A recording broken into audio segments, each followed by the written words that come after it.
नमस्कार। हमारा वीडियो का टॉपिक है सतनामी विद्रोह।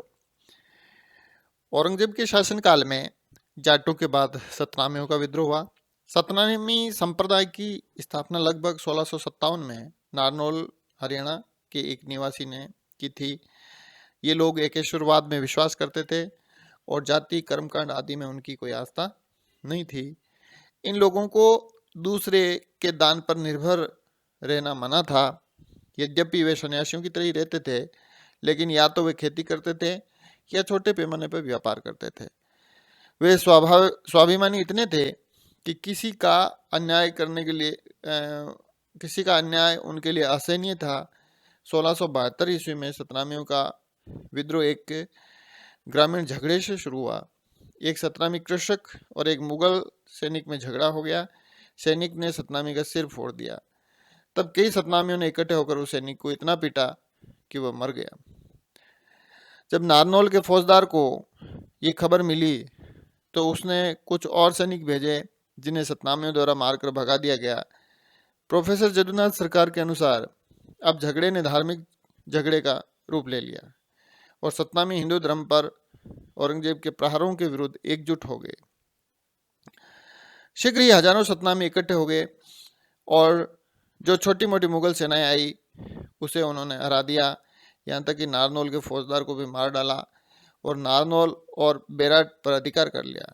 उन्होंने गांवों में शिवम भूमि का संग्रह करना शुरू कर दिया और अपने थाने नियत कर दिए तथा नारनौल की मस्जिदें तोड़ दी गई। सतनामियों के कुछ आक्रमण दिल्ली से 30-35 मील दूर तक हुए। ये विश्वास फैल गया कि सतनामियों पर गोली का कोई असर नहीं होता, जबकि इनके प्रत्येक तीर वे गोली से 2-3 आदमी मर जाते थे। इसलिए मुगल अधिकारी भी इनके विरुद्ध जाने में हिचक रहे थे। अंत में औरंगजेब ने कागजों पर कुछ मंत्र लिखकर उन्हें अपने सैनिकों में आत्मविश्वास उत्पन्न करने के लिए अपनी सेना के झंडों में बंधवाया और तोपखाने के साथ एक बड़ी सेना सतनामियों के विरुद्ध भेजी। सतनामियों के पास केवल तलवारें और भाले, तीर और लाठियां थी, लेकिन फिर भी वे बड़ी बहादुरी से लड़े।